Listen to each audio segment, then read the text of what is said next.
Hello everyone. तो आज हम पढ़ने वाले हैं एक पोम जिसका नाम है dad and the cat and the tree. तो ये पढ़ने में बहुत ज़्यादा इंटरेस्टिंग लग रही है, तो चलिए बिना देरी करते हुए इस पोम को शुरू करते हैं।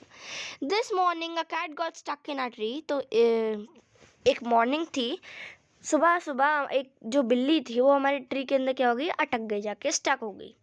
Dad said right just leave it to me. तो पापा ने क्या बोला कि ये तो बहुत बच्चों का खेल है, मेरे पे छोड़ दो, मैं ऐसे निकालता हूँ अभी। The tree was wobbly. Wobbly का मतलब क्या होता है, अनस्टेडी, मतलब हिल रहा था वो ट्री, पूरा स्टेडी नहीं था। द ट्री वॉज टॉल, और ट्री क्या था, लंबा भी था। मम्मी ने बोला गॉडनेस, भगवान करे तुम ना गिरो, सेक डोंट फॉल, है ना। Fall, scoffed Dad. A climber like me, child's play this is. You wait and see. तो पापा ने बोला फॉल, मैं गिरूंगा इसमें, और ऐसा बंदा जो इतना अच्छा क्लाइंबर हो, ये तो बच्चों का खेल है, तुम रुको और फिर देखो। He got out the ladder from the garden shed. It slipped. He landed in the flower bed. तो फिर क्या हुआ, वो लैडर लेके आए, सीढ़ी लेके आए गार्डन शेड में से। तो गार्डन शेड में से क्या लेके आए, वो सीढ़ी लेके आए एक, और वो क्या हो गई, स्लिप हो गई, है ना। जो सीढ़ी थी वो क्या हो गई, स्लिप हो गई, और फिर वो कहाँ गिर गए, फ्लावर बेड के अंदर, मतलब बहुत सारे फ्लावर जहाँ होते हैं ना, तो वहाँ पर वो गिर गए। Never mind said dad. तो पापा ने बोला ये तो होता ही रहता है, इतना माइंड मत करो। ब्रशिंग द डर्ट, अपने ऊपर से क्या झाड़ रहे थे, वो क्या झाड़ रहे थे, गंदगी जो लग गई थी। Of his hair and his face, उनके बालों पे भी लग गई थी, उनके मुंह पे भी लग गई थी। And his trousers and his shirt, और उनके पैंट पे और उनके टी शर्ट पे भी लग गई थी। Well, we'll try plan B. Stand out on the way. Mom said don't fall again, okay?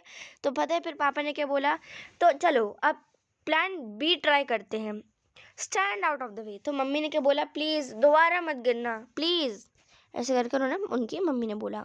Fall again sad dad. फिर पापा ने फिर से बोला मैं गिरूंगा। एक फनी जोक की तरह लग रहा है थे।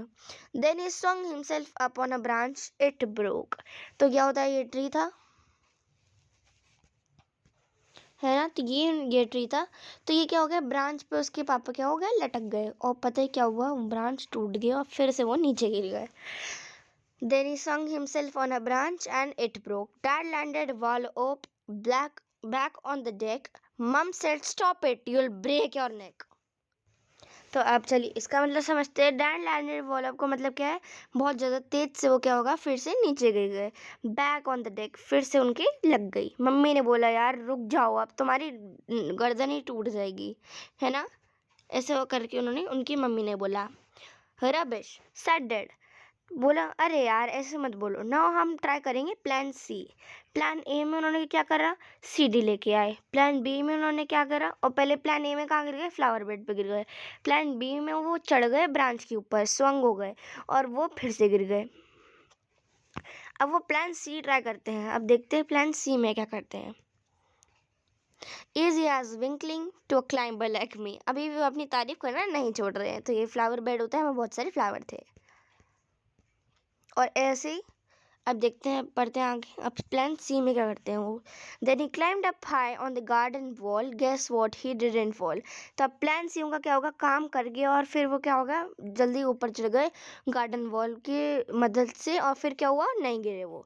ही gave a great leap and he landed flat in the crook of the tree trunk right on the cat. अब वो जल्दी से कैट के पास आ गए और उसे नीचे उतारने की कोशिश करी। The cat gave a yell and sprang to the ground, pleased as a punch to be safe and sound. तो वो क्या हुआ, कैट तो नीचे उतर गई, भाग गई, ठीक है, नीचे से ट्री से वो कूद गई। जैसे आप देख सकते हो यहाँ पर लिख रख, जहाँ पर फोटो भी दे रखी है, कैट तो कूद गई। So it's smiling and spinking, smug as can be, but poor old dad still stuck up the tree. तब क्या हुआ, कैट तो नीचे उतर गई, तो वो हंसने लगे डैड, लेकिन फिर क्या हुआ, वो तो ट्री पे ही स्टक रह गए। तो ये मज़ेदार सी स्टोरी किसने लिखी थी, किट राइट ने, है ना। अब थोड़े वर्ड मीनिंग्स भी पढ़ लेते हैं, इसमें वर्ड मीनिंग्स भी हैं, ग्लॉसरी कहते हैं वर्ड मीनिंग्स को। वर्बली का मतलब क्या होता है, unsteady, for goodness sake an exclamation, expressing protest, scoffed laughed mockingly, child's play very easy to do, landed value fell heavily, pleased as punch, very pleased, safe and sound, unhurt. तो thank you everyone, till then मिलते हैं अगली next video में। Till then bye.